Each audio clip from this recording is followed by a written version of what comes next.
This is 1,262 days, and some things are so strange. We have been going through the open records. Just really, the main one that I really want to talk about. There's so much. Okay, there's over 800 pages. So, but the one that I really want to talk about, I think I need to stress, was the very first one that we did, as far as that we received 2 days ago. And it is the 60 page from the officer of the governor about the August 3rd, 2019 mass shooting case known as the Walmart mass shooting case in El Paso. And really a short period of time there with Yovan Rosales. And um, wow, it gives us so much information, and very important information, that because we have an open records request that has not come back yet. We have other confirmation from our other connections, because there are people that are sick and tired of this, you know, sick and tired of this, that are inside of Fort Bliss, that are in El Paso, that saw the crime going on. And I can tell you right now, loads of people, when we got there, they were shaking. It's that, and I don't even know if it's fear anymore. I don't know if you can call it fear. It's shaking because you are face to face with such a huge criminal. Even though it's a small group of people, the level of evil is so uh, is so dark, is so bad, because their hobbies are these crimes. Let me go and make sure that I'm on Facebook, that I'm live, because I think this is so important to hear. I don't know if you can hear me well. Let's see if everything is working. Can everybody hear me? Yeah, I think it's okay. Okay, so yeah, let me know, because this is really important information, and you are the key. Your shares are the key to all of this. But the level of evil is so bad. Um, they're never satisfied. You can do narcotics trafficking, and that's not satisfying. So then you can do uh, weapons trafficking, even grenades, um, and that's not satisfying. And so then uh, you do child sex trafficking, right? You get into pedophilia and do the child sex trafficking, and then that's not satisfying. So then you have to do the child pornography, which is child torture, and that's not satisfying. So then you have to bring migrants in to do human trafficking, and whatnot to them, right? And the level of evil just gets worse and worse and worse and worse, and and it gets higher and higher and higher, and it becomes then very political, because the amount of crime is so vast that you have to have people in the CID, like Dirty Agent Marlon Soto, like Dirty Agent Tavita Nusa. You have to have those people. You have to have people in the IG, right? Like Dirty Lieutenant General Donna Martin. She's so dirty, okay? And they're in El Paso. you have to have people in HRC, okay? And I'm not at liberty to release that name yet, who place people in these certain positions, right? Um, like James Hart at the VA, who has access to the files, to Social Security numbers, to names, lots of names, and their medical health, right? And their military history. Then you have Park University, of course, and you have the DES, the to breach the security. You know, it wasn't, as far as a criminal cabal goes, the duty for Thomas Kane to secure Fort Bliss. It was to unsecure Fort Bliss, you see, to unsecure it, to manipulate the videotapes, um, so that they can get away with whatever was happening at the emergency intake center, what was happening with the tactical move storage units, whatever was happening in the arms rooms of all of the smuggling and everything. I mean, his job was to unsecure for those privileged people, right, that are doing this criminal activity, and to not go after, hit one of his guards' stepdaughters, 14 years old, living in the barracks being pimped out, right? That's on the taxpayer dime, by the way, because she's living in the barracks, right? Being pimped out. And the DES is not doing anything about it. And then the command's not doing anything about it. And IG's not doing anything about it. And here comes Richard putting in these reports, because we were told at the rallies that the IG, quote, the IG were all over the barracks because of Halliday. The IG were all over the barracks because of Halliday. So, you have someone that says, wait a minute, we have a lot of criminal activity going on here. Maybe we shouldn't. Maybe we are a military installation. Maybe our oath is to protect the Constitution, which is a legal document, right? It is the people and the land, how we are supposed to manage the people and the land. Maybe we should do our duty. Maybe we should have some integrity here. And what do they do to him? They murder him after they continuously and severely retaliate against him. And now it was so obvious that they wiped his record from the retaliation that he suffered, because they don't want any evidence of what they had done to him on record. They're trying to manipulate history. But they did do it.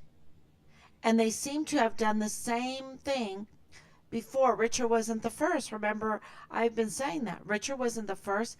They did the same thing to Glendon Oakley Jr. Right? He was in the mall.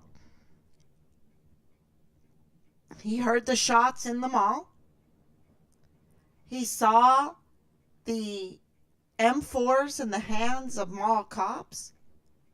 No way were they mall cops. The parents did not want to run in chance getting hit by a bullet in the mall. That means this was not a lone wolf narrative that Texas Tribune or El Paso Matters wants to feed you to make you believe it. Just like they try to make you believe this whole COVID nonsense. And there's more. They just feed us lies, right? But you have Glendon Oakley Jr. eyewitness account that things were going on in the mall and that children were running around. And he had to get them out of the line of fire. And he couldn't get all of them, he said. So that means there was lines of fire in the mall. That means that these children were at risk in the mall. And that was admitted to days and days after, even when President Trump came and gave him an award. But you see, all of that crime became very powerful because you have to control the DES. You have to control the CID. You have to control the DA, which is an elected position. You have to control the AG. What is the DA? The DA are the prosecutors. The district attorney is the prosecutors. They're the ones that have to identify the crime, identify the criminals, document the crime and the criminals, and then prosecute the crime and the criminals, right? That's why we pay them. That's why they get millions and millions of dollars. But for the August 3rd, 2019 case,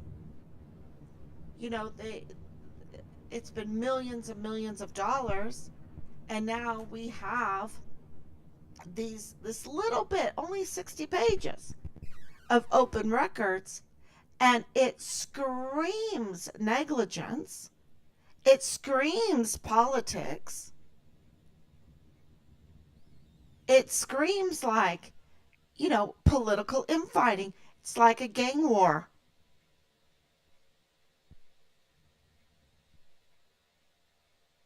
And deception. And betrayal. And it does point out and confirm that John Briggs, the assistant district attorney, was in charge of all murder cases, and that his supervisor, right? His supervisor, who testified against him. So John Briggs' supervisor, Scott Ferguson, right? Division Chief Scott Ferguson. And I'm trying to understand all of this. So, if you're very well versed in the DA office, please let me know. Please let me know, because I want to get to the truth.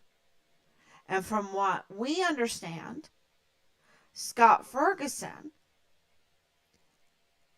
told John Briggs, the assistant district attorney under Jaime Esparza, under Yvonne Rosales, under Bill Hicks, but told him that 90% of his time should be spent on 2 death penalty, death row cases.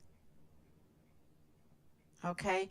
One being the August 3rd, 2019 mass shooting case. And the other was another brutal murder, and both of those cases were badly done. Badly done. And the Walmart case, the murderer for one of them walked. This Walmart case, the August 3rd, 2019, is so badly done. Okay, like if we were tightwads, right? And said, John Briggs, you've got to run that that case, right? Like teen farm Richard Halliday on a shoestring and a dime, right? With no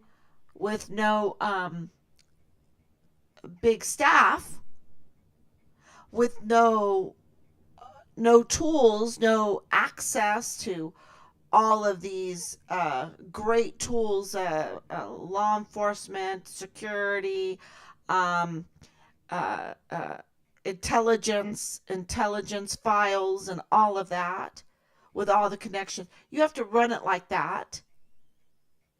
Then maybe I can see why things would be so badly done, right? So badly done. I mean, we're at uh, over 3 years, and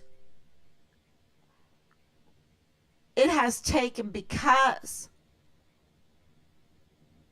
of the sabotage and sabotage and sabotage in our son's case. Uh, we've had to press forward and press forward through every wall, every muck, every clogged up gear, whatever, um, through everything to get the evidence, to get the people's names, to get the background checks, to understand who's who, what is going on in Richard's case. All right? And we've done it. We've done it.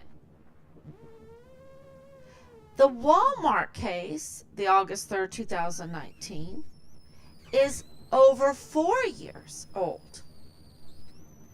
And John Briggs has had millions of dollars, a large staff, access to all kinds of intelligence, all kinds of right? Experience, blah, blah, blah. And he hasn't done it at all. It's clogged up. He's supposed to be in charge of murder cases. He let a murderer, because of his dereliction of duty, let a simple case get botched up and the murderer walk away. And this is what is happening with Patrick Crusius, who is supposed to be serving 90 consecutive life sentences. But the state case is intertwined with the federal case. And with all the money, all the resources, everything we have given to John Briggs, he has mucked up this case, which means he's mucked up Richard's case. He has left it in pieces. And those are not my words. That is Loretta Lynn Hewitt. That is Yvonne Rosales. That is Scott Ferguson. That is this is not done, this is not done, this is not, why not? 90% of his time was to be spent on this case and one other case with all of those resources. And he is mucking it up, sabotaging it, gumming up the cogs of justice, and making this case go on and on and on. That Patrick Crusius is going to be, they're going to say, well, he can't get a fair trial in El Paso because everyone knows the case. And okay, he's autistic. We know that they have lied about the narrative. We know that there is more than one shooter. We absolutely know that by all the eyewitness testimony. My goodness. John Briggs is trying to feed us that there's only one lone wolf shooter, when absolutely there's mega uh, eyewitness testimonies. Even the El Paso Police Department knows it, that there were multiple shooters, that something really crazy went on, and yet John Briggs is not worried about the community of El Paso, the community of Mexico, of Chihuahua, Mexico, Juarez, Mexico. I mean, they have it so bad over there. Now he wants to make it so bad in El Paso with these shootings and murderers and all of this, and people getting cut up, their heart ripped out of them, everything like this, what's going on.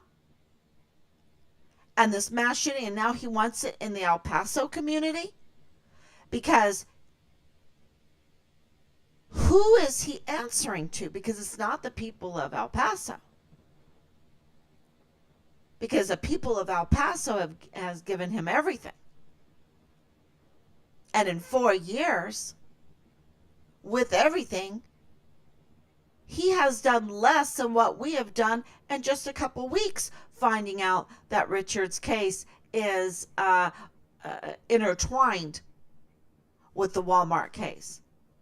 And we have found out a lot of things, and we're not at liberty to say at this moment, because it involves a lot of people's names. And names have been stolen. Names have been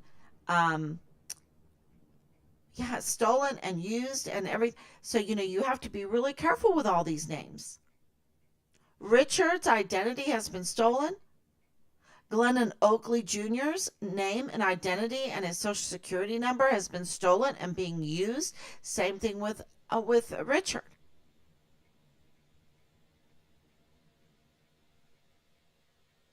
And these seem to lead to 3905 Bliss Avenue, 3705 Bliss Avenue, and checking all the victims, checking all the associates of the victims. That is what John Briggs should have been doing. Who are the associates of the victims? What is going on here? Because in just a few weeks, without the monies, without the tools, without the large staff, Team Find Richard Halliday, and I met after 3 years of investigating our own disappearance and murder, we have gotten apt at investigating. But, we don't have those tools. We have Team Find Richard Halliday. And we have absolutely uncovered enough evidence that debunks the narrative of the lone wolf Patrick Crucius shooting. That Patrick Crucius absolutely was with others and had help. Absolutely. There's not a doubt in my mind. Because there's eyewitness testimonies. Don't believe me. But yet, one of those eyewitnesses and more have also lost their lives. Why? And this is what John Briggs should have been doing. But who is he working for? And absolutely, he knew about Richard and Richard's case. And Richard's case is intertwined in the one case that he was, well, there was another, but after after he lost that other case, I mean, to really garbage work from him. I mean, you know, and why was he was fired, rightfully fired, but then he was brought back on by Bill Hicks, and we have absolutely voiced ourselves to them.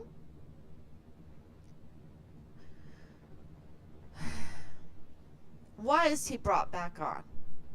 He is a failed assistant district attorney. He's a failed attorney to be in charge of death row or capital punishment cases. Absolutely. And those 60 pages, with the Madranos and earlier today, and happy Epiphany, happy Epiphany. Um, so yeah, Christmas tide is just about over, but the wise men just got there. They just got there. They followed the star. They followed the star, and they're not late. They're just in time. And this is why we're so thankful for all of you that come on here and start asking questions, getting caught up. You're just in time. You're never late when it comes to justice. We need to push forward to get justice for Richard, to get justice for Glendon Oakley Jr., to get justice for, I believe, Asia Graham. I don't think everything came out with that. And that's all going to be made clear as this all unravels, and it's unraveling. Because there absolutely is some kind of cartel gang thing going on here. And it has infiltrated our military installation. Absolutely. So that is really the shocking. There's so many things because of this Judge Madrano gag order. It makes him look like a really bad judge. Okay? I don't know if he's a really bad judge, but he looks like a really bad judge. Because it doesn't make sense that he would issue something that seems so illegal, so against our Constitution, that would hurt moving the case being taken forward, right? He's, putting roadblocks in for the case to get to the truth, to have an actual hearing for the case. So, please correct me if I misunderstand. I'm not an attorney. I'm reading through this information together with Team Farm Richard Halliday and this other Curtis Cox seems to have been trying to make things right in this whole situation. But I'll come back. He's a player in all of this. Absolutely a player. And we're getting many names. Many names. Another death. Let me see if I can tell you. Yeah. Ricardo Martin Salas Porasol. He supposedly is the husband of Maria Eugenia Lagaretta Rolf. Yeah. She was a victim, supposedly a victim of August 3rd, 2019. We know that she was found dead, and um, on December 28th or 29th, I believe the article was the 29th of December, they reported that Ricardo had a gunshot wound to his head at a cinema. That's in 2020. So 6 months later. That's strange. And Glendon Oakley Jr. dying in April of 2020. That's strange. And Richard reporting to absolutely, uh, absolutely murdered. And there's more. So this became very political. That's why Loretta Lynn Hewitt called Bill Hicks out when it comes to politics, that he was more concerned about the politics, keeping his place. Why? To sabotage certain cases? Because that absolutely seems like what's happening right now.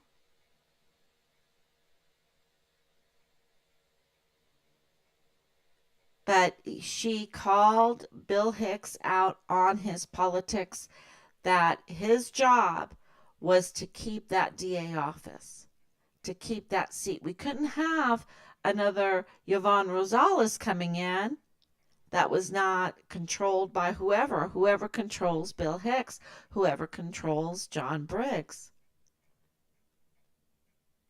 So, yeah, I think that is very obvious once you start reading through everything. And I will tell you, I'm absolutely convinced at this point, because of the actions of John Briggs through the paperwork that we're reading, these open records that we receive back, and then, the next few days we'll really go through the 800 pages for Richard. Um, we've already gone through it, but we really need to comb through it. So these 60 pages, they are very, very telling about John Briggs, and there's only one explanation, and that is he has some other boss other than the American people and his oath. Okay? And that boss is up to no good. Because John Briggs absolutely, with reading this, is up to no good. So that's very, very clear. And yeah, so we'll keep going, and we'll put some of the names out as we confirm the names. But I just gave you the two, Ricardo and Maria. So we'll keep going. And, we've got to get true justice here. So thank you so much. Thank you, Anicia, for coming on with your prayers and your love. Thank you so much. And please share. Share this everywhere. It's very important. That's the power. That is what compels them to answer the open records request. That is what compels them to do anything, is multiple people sharing and being aware of what is going on. That's the oversight. And where is Veronica Escobar anyway? Where is she? I can tell you this. What I know, what is happening and what has happened, she does not care about our troops.